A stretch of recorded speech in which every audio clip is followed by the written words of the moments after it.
This is the Ruckus and the Menace. Challenge accepted. No. Oh no! We suck again! I'm getting confused. What game are you calling? I'm calling both games! It is caught by Kelsey! Touchdown! Kansas City! There you go. There it is. There's a winner. Look at that. Back. Say what again? Say what again? I dare you. I double dare you, Hey, if any of you are looking for last-minute gift ideas for me, I have one. I'd like Frank Shirley, my boss, right here tonight. I want him brought from his happy holiday slumber over there on Melody Lane and with all the other rich people.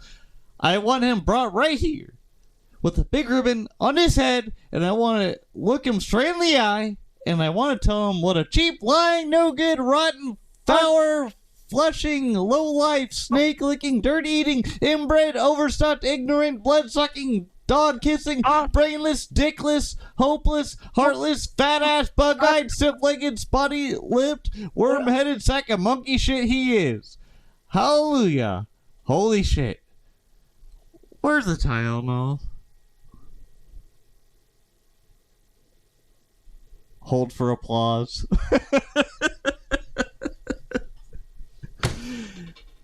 That's me as a Chiefs fan, ladies and gentlemen. All right, I Spenace, have go no ahead. words to follow this up. Just introduce the stinking podcast. I am Ruckus, always causing a ruckus, as you have seen right there. This could be probably an intro to our YouTube channel at this point, but anyways, who gives a fuck? And I'm Spenace the Menace. This is Ruckus, always causing a ruckus. And I was completely forgetting to take room for that. Let's start this over from the top. No, we're keeping that intro. But anyways, I'm going to start with this. I know we're going to keep the intro, but you're going to have to... That's going to be a lot of extensive editing for you. Okay, good. I don't care. All right. And I'm Spenace the Menace, and Brain Rot is for chumps. And if you dare put a comment in here involving two certain numbers that are attached to each other for this episode, you are part of the problem. I think... hold on. You don't want to feed the trolls. Also, cheese haters, you can eat garbage. Yeah, that was what I was definitely gonna say. Have enough problems as it is. I mean, we know there's clearly three things that you would normally expect in life when it comes to the NFL, and that's normally death, taxes, and Chiefs in the playoffs. Not so much this year. No. At least having a functional offense. But there are three things you expect in life: death, taxes, and trolls on the internet.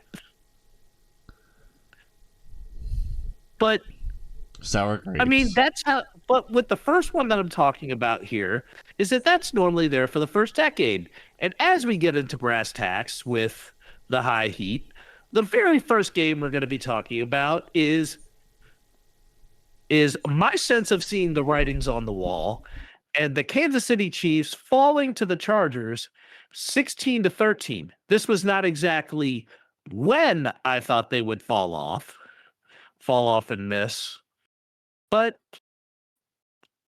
I at least knew it was coming. I definitely saw after the loss to the Texans, I was like, okay, this is a very slim chance.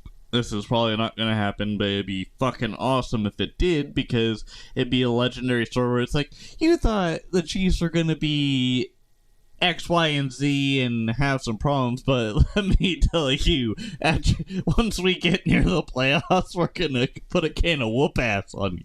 And this time, hold on, Speed Racer. I was telling you this during the preview that I saw the Chiefs' division crown getting dethroned But I was not completely expecting this. I was drunk on belief.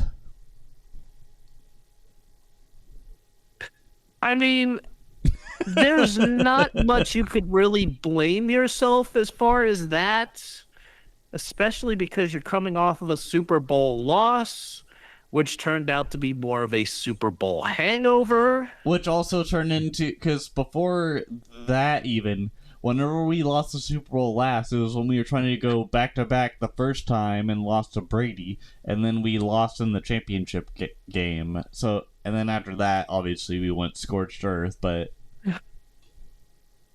And what was ultimately the cause of both of those losses?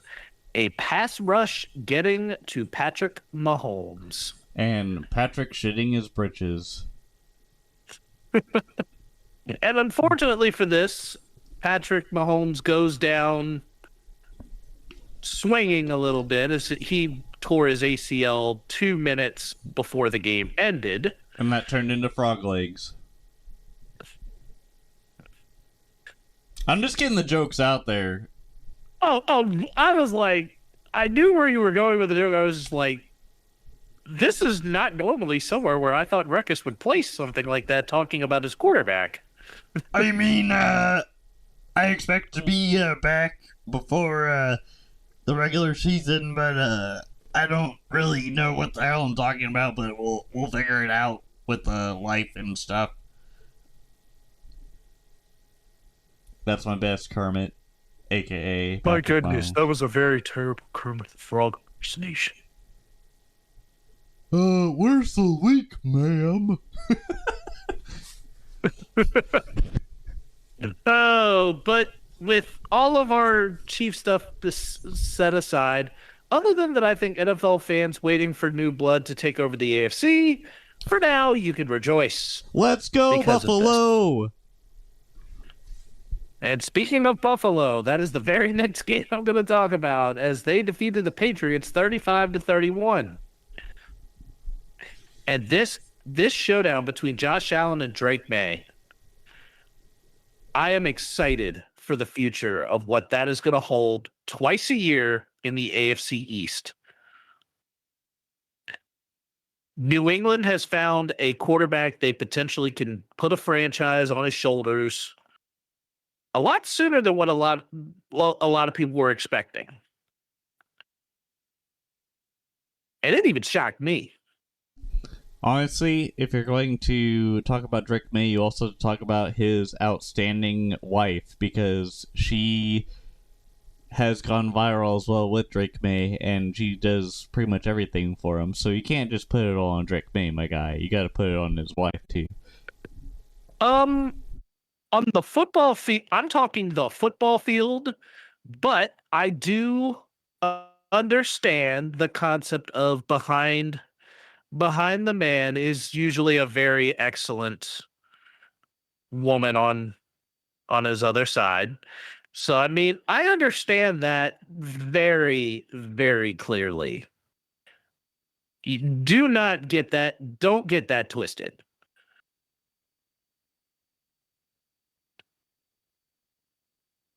Because I am at least the one that has that on this pod. Oh, rubbing salt in the wound, are we? No. Oh, it's okay. Gen Z No, does not give a shit about actual cultural dating anymore. It's more about just like, hey man, how are you? And then you get ghosted. But it is what it is.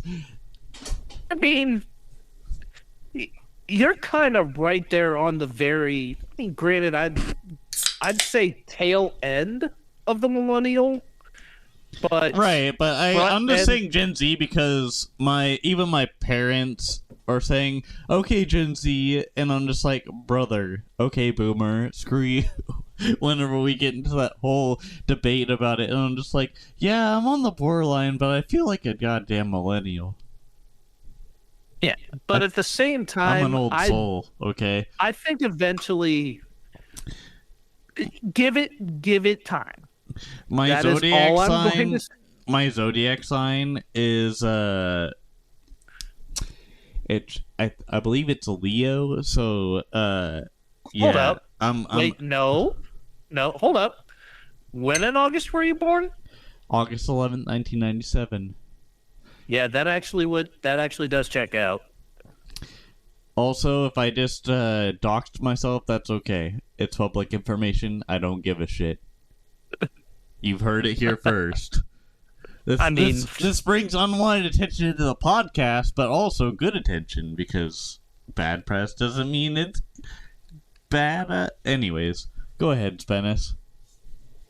How many people are really listening to this thing anyway? But Damn, rubbing more gunpowder into the wound.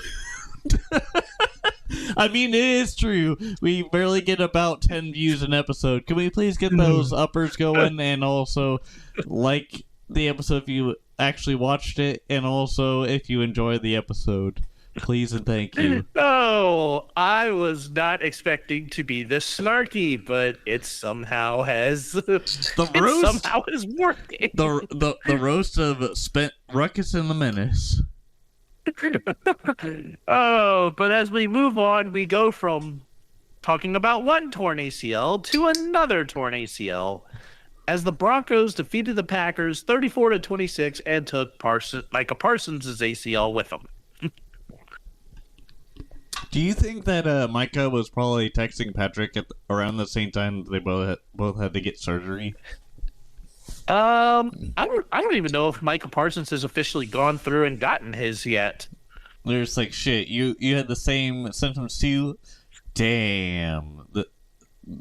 Man, I feel you. For real.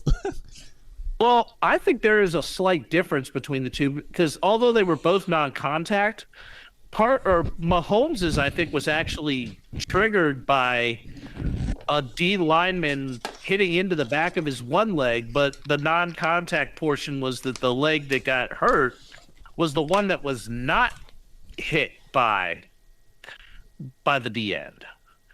Parsons, I think, was just completely like in open field, nobody near him. And so there was a happens. Sometimes that happens. Oh yeah, it does.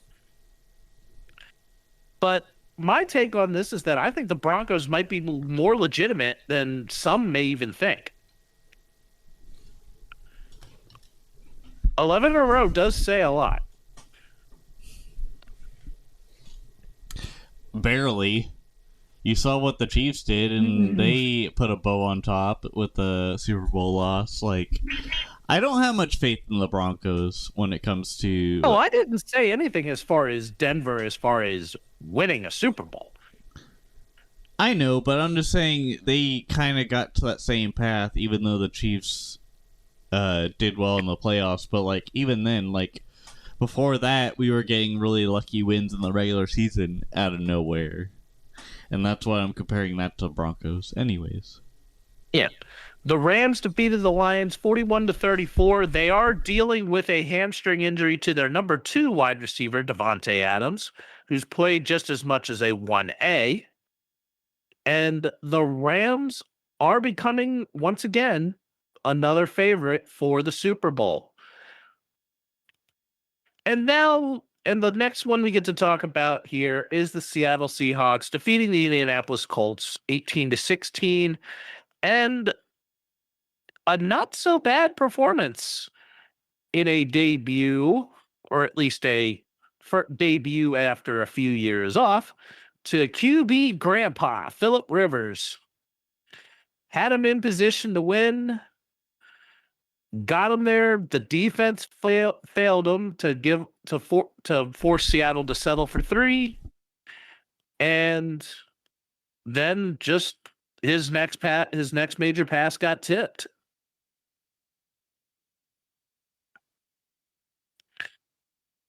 We ready to move on to our stud and dud of the week? Yes, sir. All right, and I'm sure that Ruckus is full-blown ready to talk about his dud for sure, but get your stud out of the way first. Oh crap! I thought we were doing GPU. I played Good, Bad, and Ugly. Anyways, who gives a shit? Flag. False start You're on the an- Eastwood segment. you're borderline unemployed NFL referee. Just so you know, you look like a Google. You look like you belong on Fallout series on Amazon Prime. Go check it out. Also, check out our podcast, please, and thank you. Okay, my stud is Michael Garcia is now a Royal for the most part, as he got a 5-year contract extension with the Royals.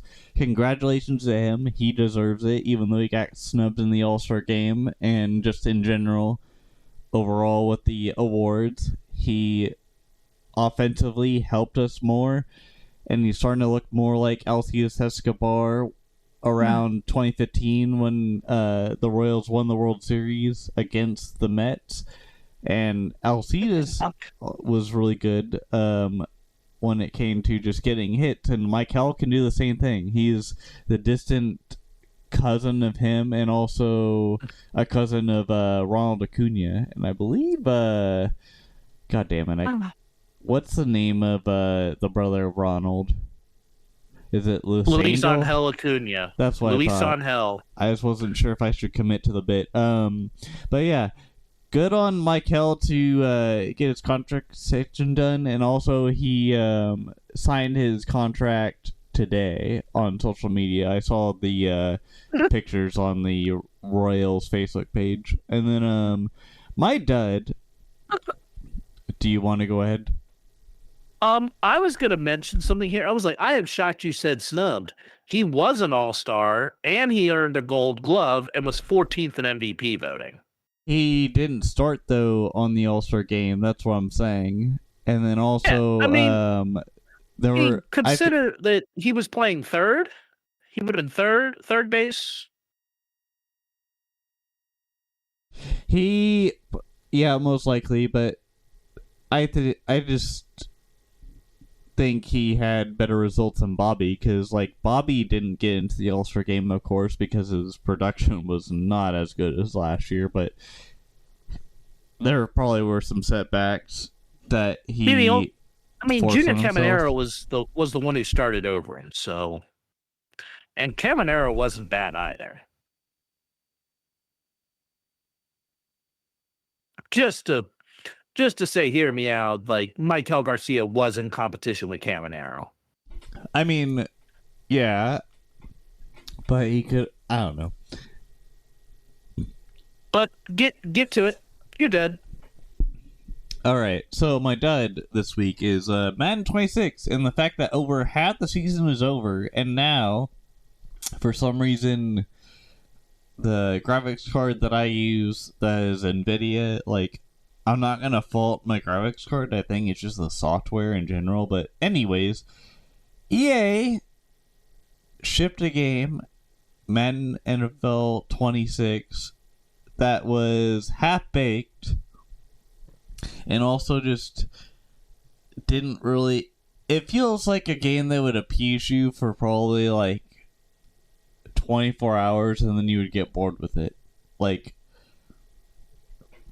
when I was trying to get through the franchise mode for the Super Bowl race for my Raiders, it was rough to say the least. And I have proof near the end of my series as far as the regular season, but also in the postseason as well. But it feels like they added too much and they under-delivered on that promise. Like the presentation for when you're at home and they have like all the stops that they think that you think will be put out, like mascots running around the field, or like just the intro to things. Like, it's literally the same person every time you go into a home game, which I feel like they would mix it up and make it more exciting, but they don't do a good job of it. And I feel like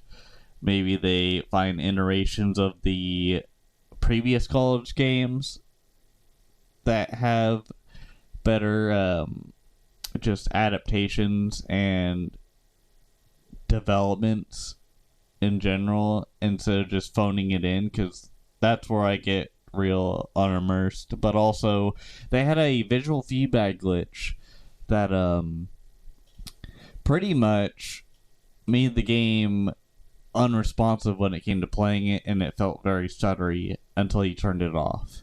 And that's sad for a PC port, but in general, just to play the game and make content for it just feels like I'm not really doing a good job because of that. But anyways, I think the issue is that Madden, EA has somehow devoted themselves to the new toy and college football 2025 and 26 to be able to put in their what they're really going to do for a game.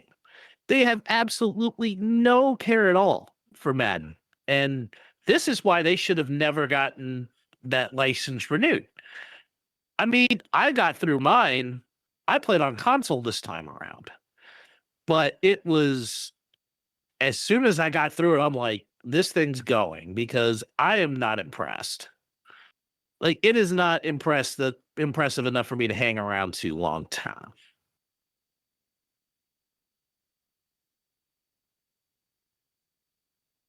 And college football was much better. agreed. Because that's probably more where their investment is, because of the fact that, like, more people wanted college football other than NFL to begin with, versus the NCAA rulings and all that gobbledygook. Go ahead. Yep.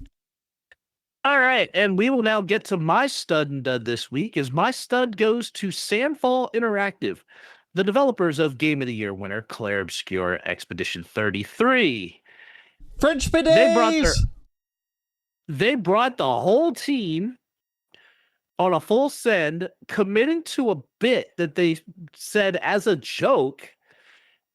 The team showed up to the Game Awards in the baguette costume from the game. So basically, they looked like mimes.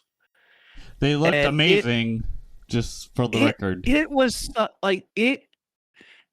I am giving them a stud, not only for them making an incredible game, Lorient Testard with an incredible soundtrack, but at the same time, the commitment to go all into the bit is something that I give them a lot of praise for diving in on.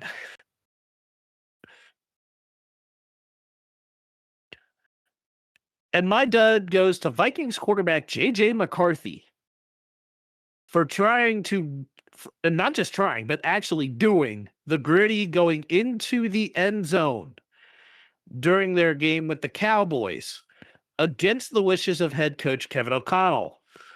J.J. McCarthy, you have not earned the right for this. You are not good enough to do that. You are not mature enough as a leader to do that. That is Justin Jefferson's thing, but he does it when he's already in the end zone.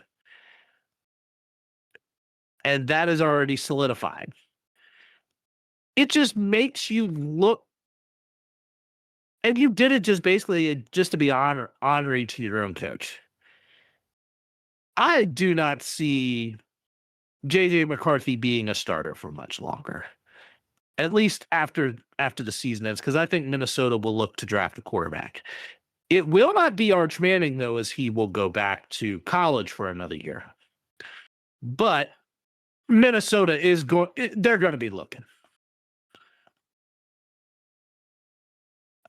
And on that note, now we can go into our Eastland segment. We don't need to play the music or anything again as we head into the good, bad, and the ugly. I'm going to do it anyways. All right. The good this week, Spenace. The good is an opportunity for college football fans to go see a bowl game for a much smaller price than what you would normally think. Bush's Baked Beans, the sponsor of the Boca Raton Bowl for the 23rd, which will be next Tuesday, the opportunity will be there for you to go see the game between Louisville and Toledo for just the price of a can of beans. That will be donated. So you're giving back while also being able to take in a Division I college football game. Is They that have the their own. Boca Bowl, by the way? Yeah, the Boca Raton Bowl. Yep. So if you are down in that in Florida during that window, make sure you have your cans of beans because that'll be a 4-hour window between 10 a.m. and 1:59 p.m. Before the game kicks off at 2 that you can do this the day of. The bad this week. Ruckus, take it away. All right, for the Bengals this week, the bad is they are receiving potential discipline for not clearing seats in aisles of snow before their game with Baltimore, which is pretty cold. Almost cold as ice to me. That's all I have.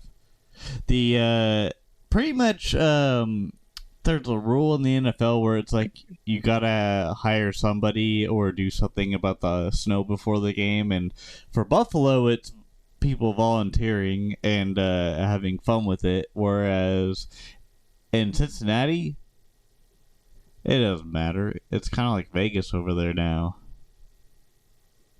Oh, I thought you were waiting for me to give you the foreigner like background vocal of cold. Cold Ice. as as cold as ice to me. Cold. I mean, you were. I was like, as it was like as if you were waiting for me to. cold as ice. Maybe I need to make maybe I need to stream myself during the week just saying random shit like rock or anything and just It was like as if you were just waiting for. I was like, you were trying to like pause. I was like, Ruckus, are you actually waiting for me to actually give you this? hell nah. You can jump in whenever. I don't care. I'll let you know if you're shacking a fool. No. The problem is you said cold as ice. I was like, were you actually genuinely waiting for me to give you a response here? I'm like, I'll go for it. Dude, I don't give a shit. This is why I am Ruckus, always customer Ruckus, and not Ruckus being a freaking grime Nazi or just someone that's just like, no caps. Fill in the blank, right, my guy. And our downright ugly this week goes to Sharon Moore, the former head coach of the University of Michigan, as he was fired for having an inappropriate relationship with a staff member. Within hours after being fired for that, he then goes to the person's house, the staffer that was there for that. No one want a guy like. And then on top of that, was in custody for, I think there were like multiple pieces of that were involved, as he was charged with three crimes: felony third-degree home invasion, and 2 misdemeanors of stalking in a domestic relationship and breaking and entering. After this inappropriate relationship, he said that he forced entry into the staffer's apartment, saying he was gonna kill himself and make her watch. The blood is on her hands, and he ruined his life, and that she ruined his life. And it was just, it's a really dicey situation.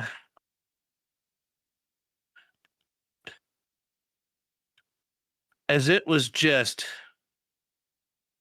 it really is incredibly bad. Can I give you one word for it? Yeah.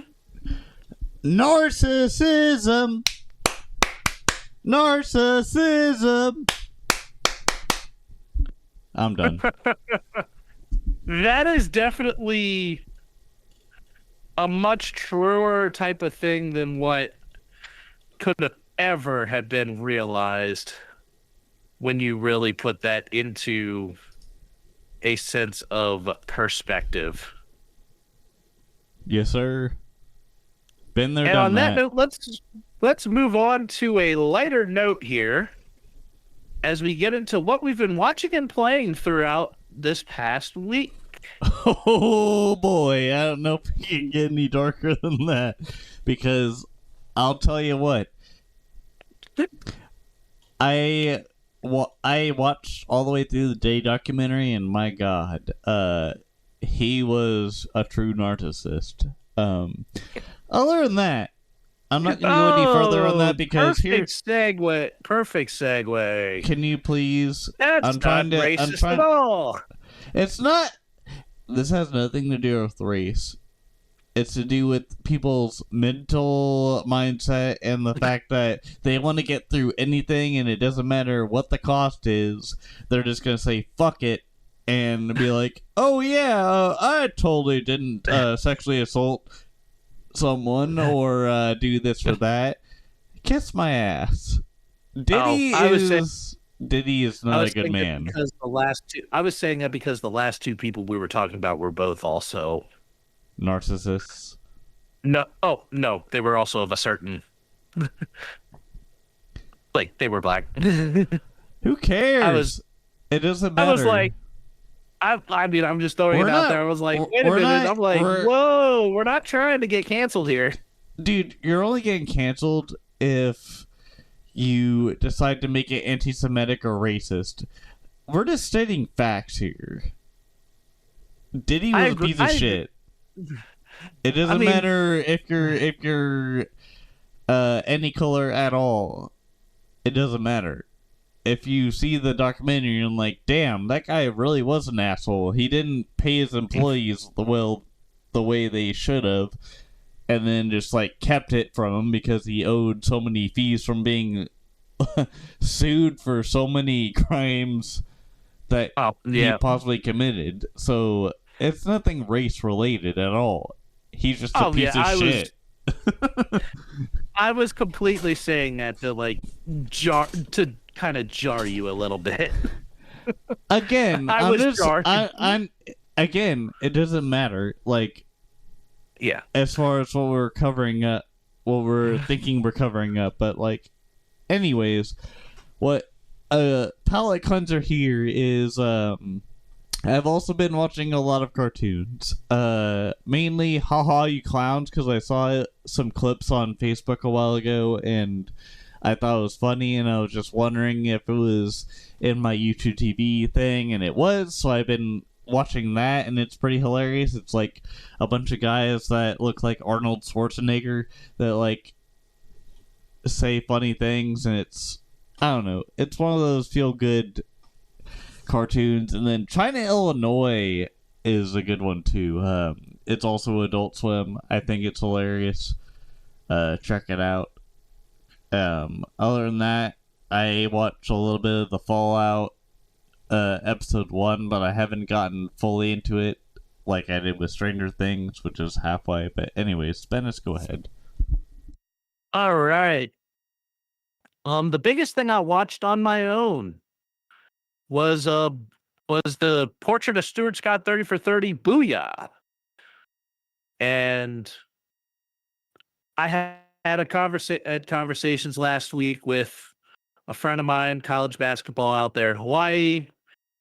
And I mean, I've also had numerous conversations like throughout the time, also with another friend over the particular years, and it's like it's brought to a point where it's like you can talk in a language that people in a different area or a different walk of life would understand, and has made that more modernized for stuff that a lot of creative creative sportscasters of the like will use. I mean, stuff as cool as the other side of the pillow. Holla at a player when you see him in the street type ordeals that Stuart Scott brought. And even in the it's that the players could then also relate with Stuart Scott.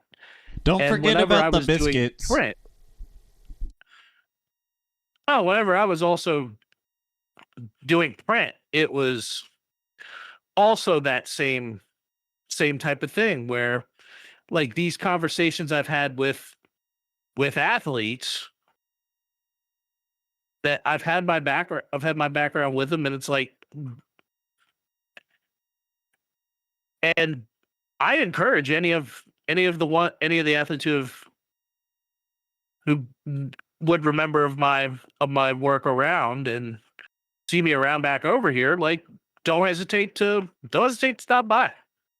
Don't hesitate to see me catch up and see how things have been, because these are the type of relationships that do carry over. Like they do carry over, and it brings a lot of investment and the conversation I had with Saya and also watching this documentary, like put it together, it's like it put a lot of things into perspective of the why I did that and the why I still enjoy what I do as far as talking in the sport realm and everything else. Stuart Scott is also just a legend in general. Like, I didn't really see him as much as you did as a developing kiddo and whatnot. Like, just watching that. He was amazing, and I do miss him, even though I didn't really see him as much as you did and see him develop. So, yeah. It's definitely still sad. Oh, yeah. But it also was very... It was very, like, just to see that just kind of like put more into perspective for me as, yes, I am the elder statesman of the podcast, but at the same time, I was in high school when he was doing all of the hosting gigs and everything else. And it also was blowing me away that he was doing a lot of this most of the time, like early on, with only one good eye, and then there was really no good eyes, and still doing it extremely well.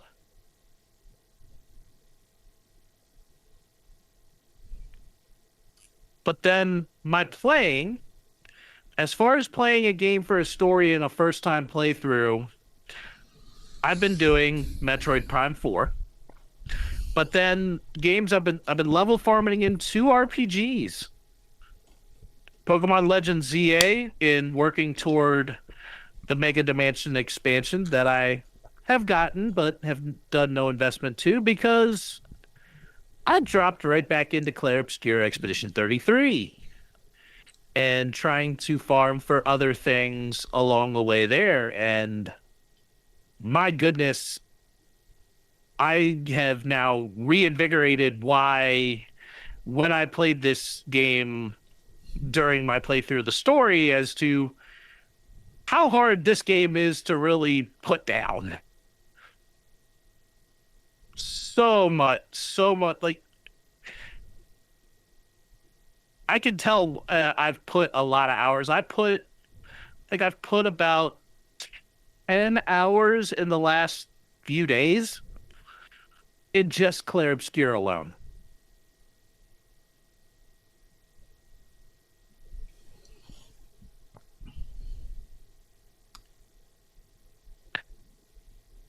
And on that note, we will move on to our color commentary, where we will toss up a couple of topics.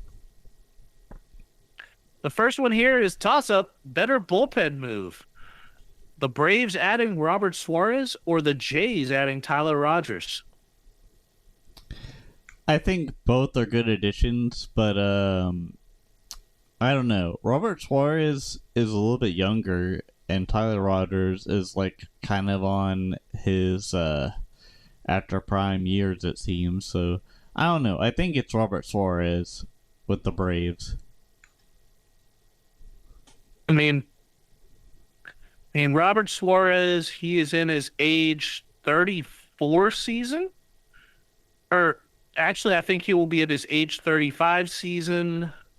While Tyler Rogers is actually, I think, the younger. Isn't he the submariner, though?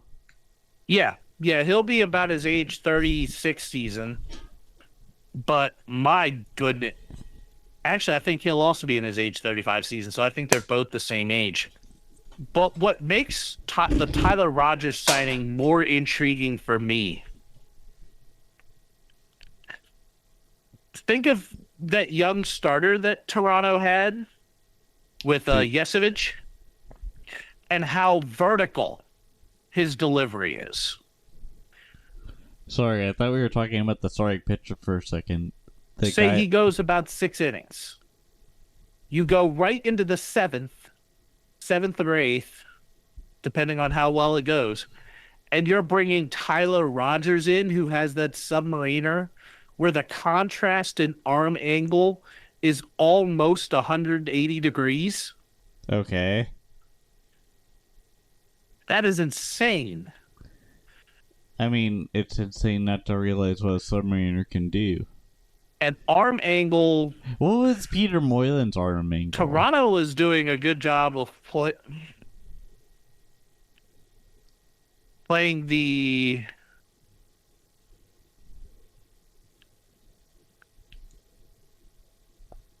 Just the arm angles are insane. It's like 7 feet up going this way, and then it's really like only 2 feet coming down this way. So there's like a 5-foot difference too. That is going to be a nightmare for batters to just touch anything. Also, for the record, are we talking about Trey Also, Yesevich? Ketel Marte having a list of teams that he would not get traded to.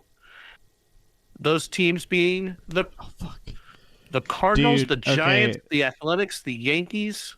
Quick thing, I forgot I was on Butcher Talk. The Tyler Rogers thing, I think there could be a better submariner, but also, were we talking about Trey with Savage earlier? Yeah. Okay. Anyways, let's keep going. Yes, that's what I was saying. Trey Yesevich, yep. I was wondering because I didn't know how to pronounce it, but anyways, he was pretty amazing in the World Series. Let's go ahead. Mm-hmm. Yep, the toss-up, Ketel Marte's no-trade list of the Yankees, Cardinals, Giants, Pirates, and Athletics. For him having this, is it a good thinking or bad business? Honestly, I don't really care what Ketel does, but if he feels like the opportunity is right, good for him. As far as teams go for the good thinking or bad business, I think if Ketel can produce and also be good in other situations that clubs want, sure. But if he desires to be a designated hitter, then I think the sky is the limit with Ketel Marte. I think he could produce, but it just, there's no telling when he would, because he's so old. Because it's almost like an Alex Gordon type player at this point. But anyways, let's keep going. Oh look, Ketel Marte. Now we're now looking at the age season that he is on. Ketel Marte is in his age 32 season. So he's, I'm going to say in baseball standards, 32, especially if he is wanting to play a speed position, I think it's not that old as far as in baseball standards, because baseball players have a little more longevity in terms of I don't think you normally see as many baseball players retire, like legitimately retire, unless there's no real opportunity at 35. Like 35, 36 is kind of the early side. Hold on, And Speed Racer, because guess what? Alex Gordon, he was 31 in 2015 when your boy Tyler Rodgers or whoever. Wait, hold on. I'm just saying it was. So before Marte is a little I was just saying older before at this 32 for Ketel Marte, because Ketel Marte is 32 now, and Alex Gordon was 31 in 2015, and Alex Gordon retired about 6 years after that. But yeah, we'll see what happens. That Ruckus, that kind of supports my argument. That kind of supports my argument. I'm Ruckus, always that Ruckus, does and no- let's keep going. But that Ketel Marte, the biggest team that actually is interested, and I would be shocked if my team actually does it, is Boston. Boston, I think, is right now the big suitor, and I think that is another stick it to New York. Also, it's a stick it to the Diamondbacks and Trevor Story, because who knows if Trevor Story is going to be healthy, but it'd be awesome if he was. Different position. I think Ketel Marte would, although Ketel could play short as needed, I think Ketel Marte would probably play second. And I think there's already a young infield and outfield as well. We've already got Roman Anthony in center. I mean, Ceddanne Rafaela, that gives him a little more utility. I think there's plenty for Ketel Marte to potentially do at Boston. And it's also a big beauty as well that he also bats switch. He is a switch hitter. Bichette, please.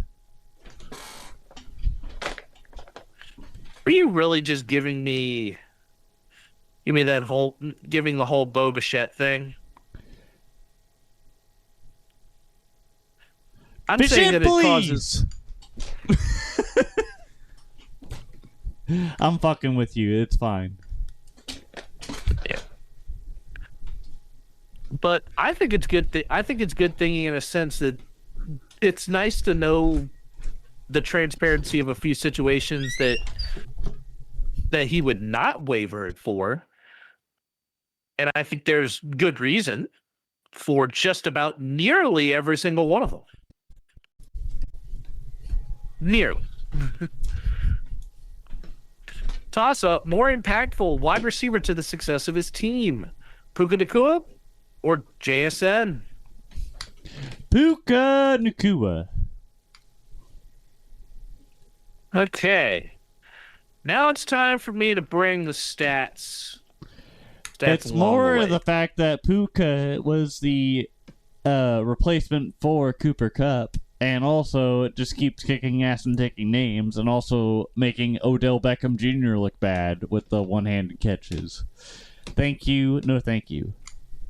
Okay. Puka Nacua has been an incredible pass-catching target. Not afraid to make the tough guy grabs and everything for the Rams. But Puka Nacua has been... He went from wide receiver number 2 to wide receiver number 1, and this is his second year doing it. Jackson Smith and Jigma, this is the first year, because his previous 2 years were under DK Metcalf. And DK Metcalf was hogging a lot of targets. Now JSN is getting the targets, and he is now actually making the most of them as Sam Darnold has found his way through. Puka Nacua is second in catches but Njigba has more yards per catch. Njigba also has more touchdowns. So JSN has been the more valuable player in terms of fantasy for per touchdown, while Nakua has been more impactful. But Nakua is also, I don't think he's out there for as many of the blocking plays because Devontae Adams was doing it. So I think while both of these young receivers have done great impact, I'm leaning more toward JSN just simply because now that he's finally emerged as the number one, the soda can has been shaken up, opened, and now you're dealing with the explosion.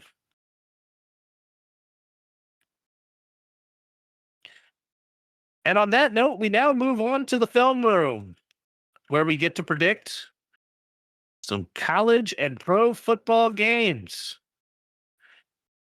And going into the first weeks of the college football playoff, I carry a 14-point lead. And we begin with a 1-pointer. Alabama versus Oklahoma, the 8-9. Go Beater! And also, go Boomer Sooner. I say Boomer, you say Sooner. Boomer! Roll Tide. Kiss my ass. Alright, next one. I'm taking Alabama in this one. Who? Because what? Where? Why? How? I'm taking Alabama. Boo. A team that has actually been surging throughout this entire stretch. Yeah, they lost to Georgia in the SEC championship game. I can only hear choking.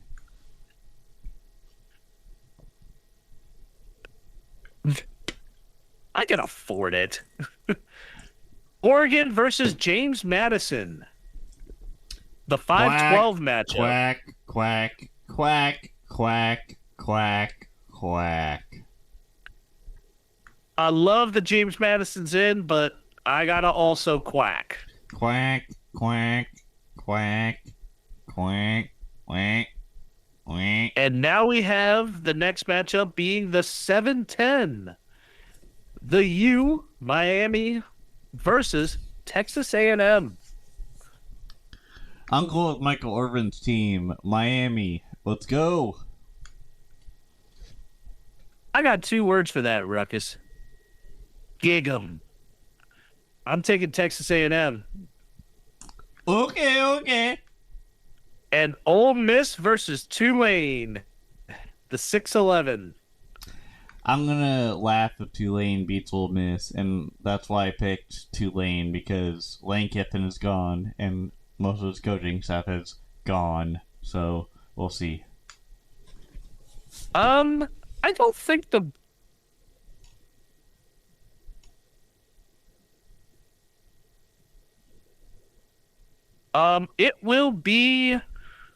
it'll be the defensive coordinator, Pete Golding, who will be coaching the Ole Miss Rebels for the playoff, and Charlie Weiss Jr. is still there as the offensive coordinator before going to LSU. He is staying. Charlie Weiss temporarily staying. So at this point, because the core is still going to be there minus Lane Kiffin, I still want to stick it to him. Hotty toddy, Ole Miss. And now we move on to the NFL, where we have 3 2-point games. First 2-pointer, Rams Seahawks on Amazon Prime. I'm going Rams because why not? Also, I feel like they're the more definitive team than the Seahawks. I mean, if they can get Devontae Adams healthy, I think this will be better down the line. I am going to take the Rams here. Da Pack versus Da Bears on Saturday night. I think the Bears are going to upset them. We'll see how that goes. I think this is the one, especially because it's now in the Windy City. I'm taking Da Bears here. Our last 2-pointer is the first of 2 major pivotal NFC South matchups between the Tampa Bay Buccaneers and the Carolina Panthers. I'm taking the Buccaneers because I feel like they have more experience offensively and defensively over the Panthers. Now, last week, I'm going to consider this a little more basis of the full gambit was now back for the Bucks, and it kind of had some kind of kinks they needed to iron out. I think they do a good job of ironing it out this week in practice. I am taking the Bucks over the Panthers, as much as I would love to see Carolina get in. And now to our 1-point games, the Chargers and the Cowboys. I have the Chargers because, honestly, I think they have more potential than the Cowboys will ever will in their entire lifetime after not signing Micah. And even though Micah tore his ACL, I feel like it would have been poetry. I'm going Chargers. The Chargers knocked out the Chiefs last week. I'm going to say they're going to knock out 2 teams in a row from playoff contention. I'm taking the Chargers over the Cowboys. And this will knock the Cowboys out of the playoffs. Agreed. Jaguars, Broncos. I'm going to pick Broncos because they're going to totally fuck up the Jaguars and in a mysterious fashion of itself, even though the Jaguars are one of the teams that's on the hunt. The Jaguars are really good.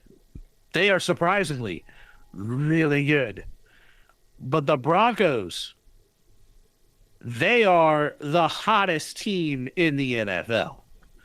And this game being also in Mile High, I'm going to take, as much as I would love to say Duval, I'm taking the Broncos here at Mile High. Steelers-Lions at Ford Field. I think the Lions are going to absolutely destroy the Steelers, but we'll see how that goes in reality. I'm going to say it will all depend on the recovery of TJ Watt from his collapsed lung, whether he returns. I'm going to take the Lions here because I think the Lions need a major bounce-back game that can kind of keep them just inside the playoff hunt. The Ravens and the Patriots. I'm going Patriots because I feel like their offense is going to destroy the defense of the Ravens and have them reconsider what happened this season because I feel like they're going to get eliminated. Yeah, I'm taking the Patriots here as well. And then on Monday Night Football, the Colts and the 49ers. QB Grandpa taking on Mr. Purdy.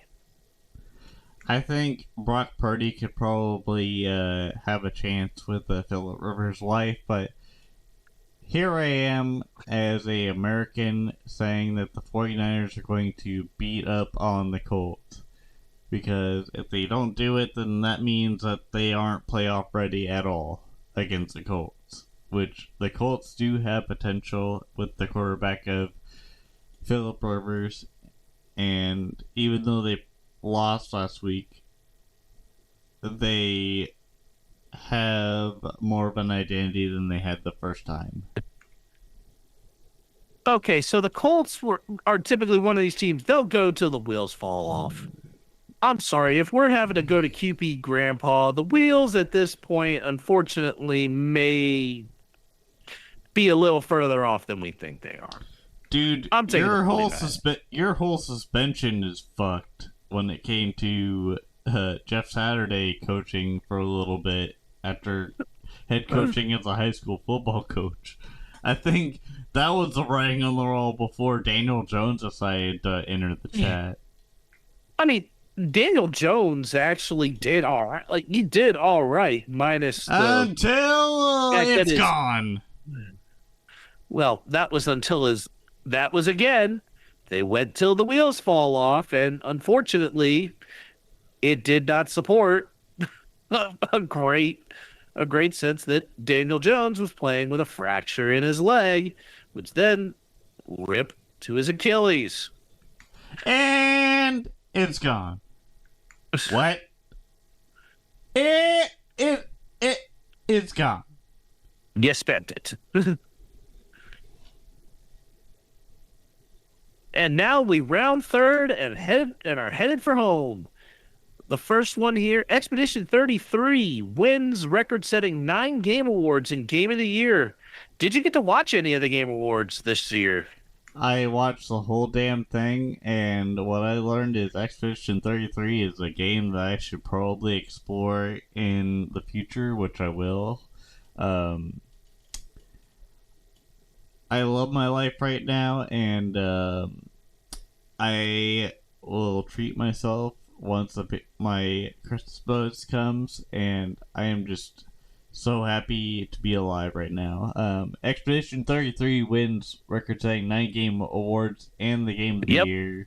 Yep. And I'm excited to play that, but also try Dispatch. This year has been great for video games.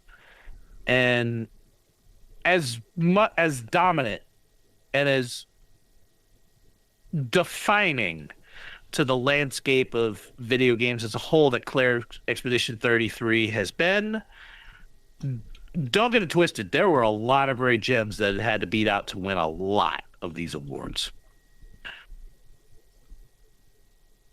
The Knicks win the 3rd annual Shuttlecock Games, also known as the NBA Cup, defeating the Spurs in the final. I know, it's the NBA. We don't care.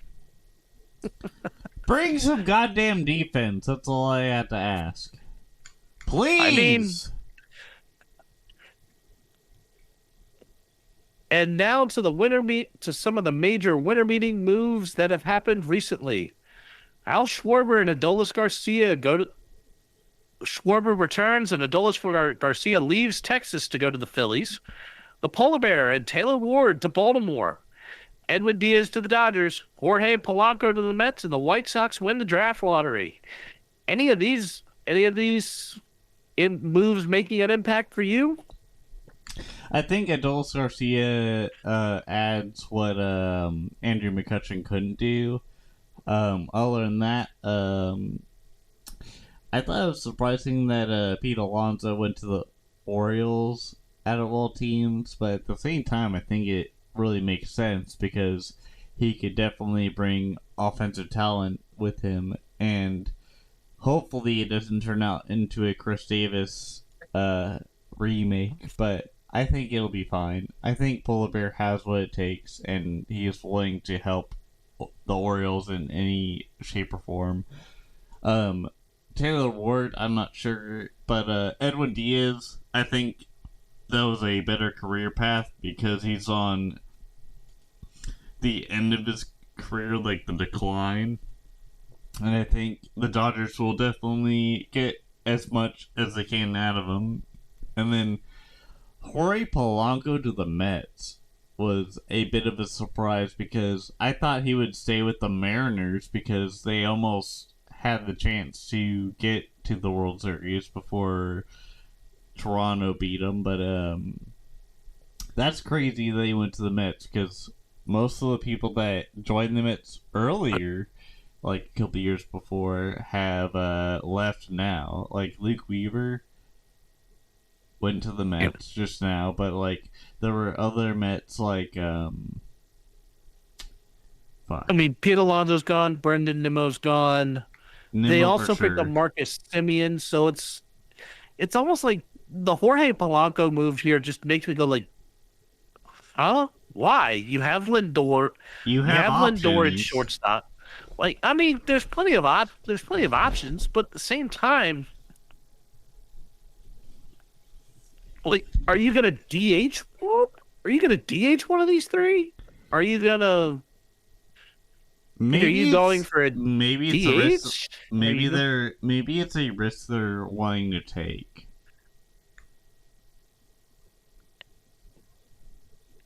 It kind of is just like, wait, what?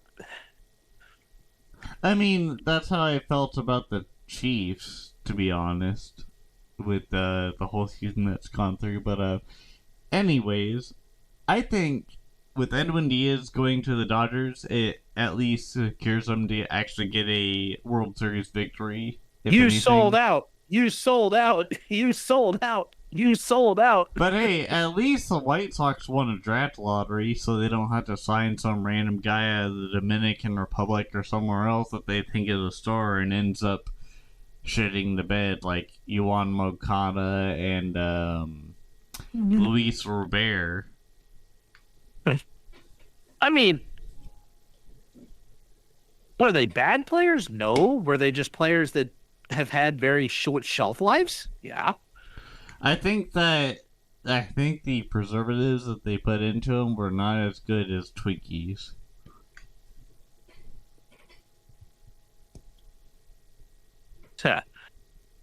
Now we move on to the next one here of Tua Tagovailoa, or should I say turn the ball over, has finally done enough of that to, say, hit the pine.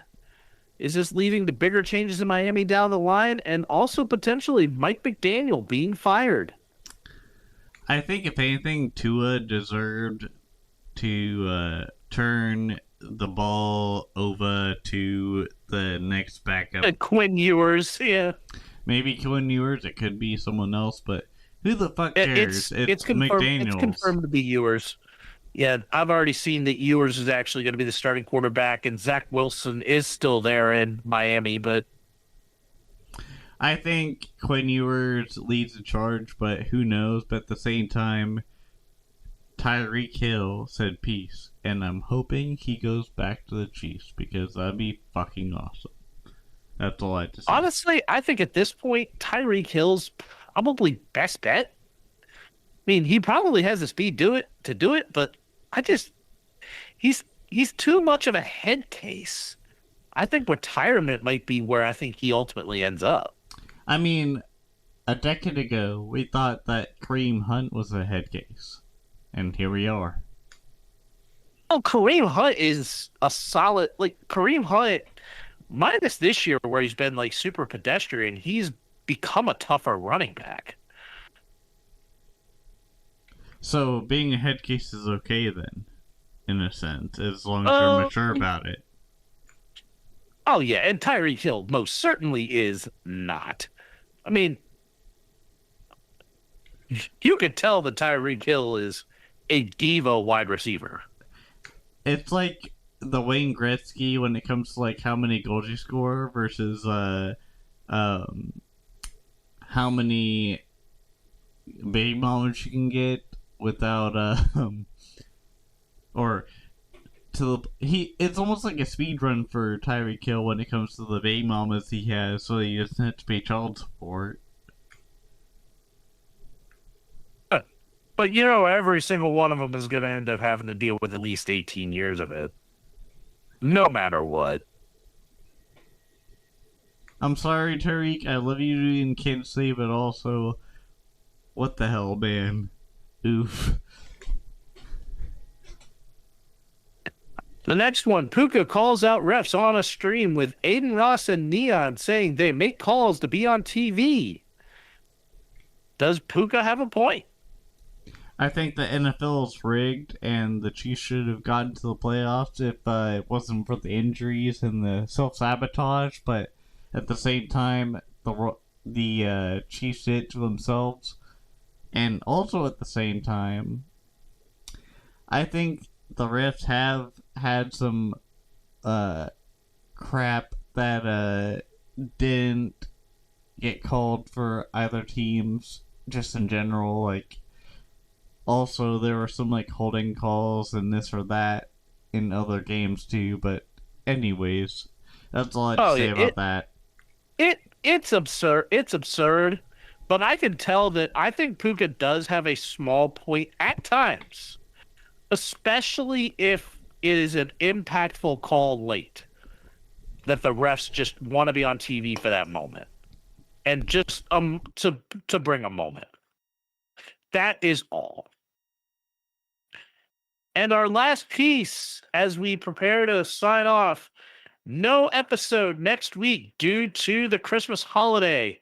And year in review episode will be on the 30th, where we will have Alex Man on the pod.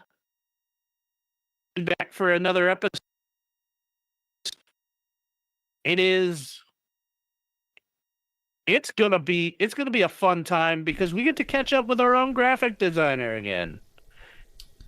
And have him on. Working, I would say his graphic design work is very top notch, and if anything, it deserves a reward in the highest honor. And I'm happy that he is around and not really charging us a whole lot, but we do donate to him from time to time just to help him out.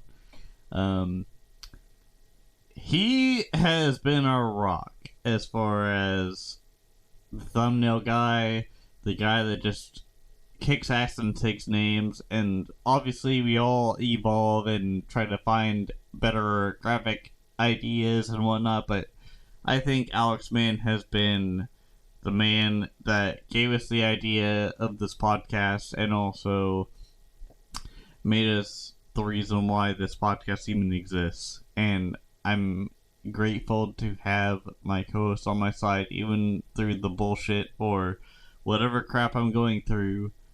He is there to be like, hey man, like, it's okay, without even having to say it's okay. Like, things happen in life.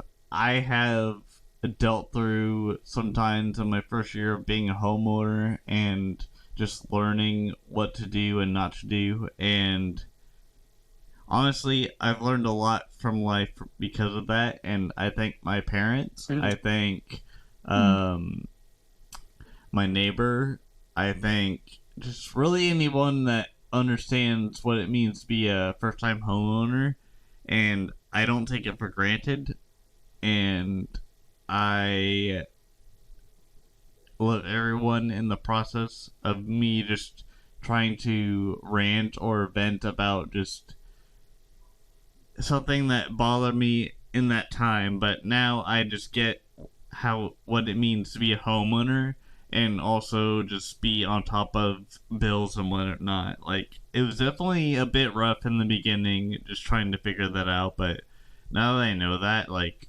you don't have to worry too much about it, but it's just a learning curve with anything. And yep. I love life. Life is great. And let's keep kicking ass and taking names next year. Let's get to 2026 and just tear it to shreds, man. Let's just keep going. And on that note, that'll do it for episode number 167 of the Ruckus and the Menace podcast. I'm Spenace the Menace. And I'm Ruckus, always calls him Ruckus, and I'm sorry for the rant, but it just had to be done. And until the next one, Merry Christmas and hugs and hand pounds, everybody. Hugs all around. I wish I could hug you right now, but obviously we're in different continents or states. Time zones. I mean, different states, different time zones. I love you, man. It works. Deuces.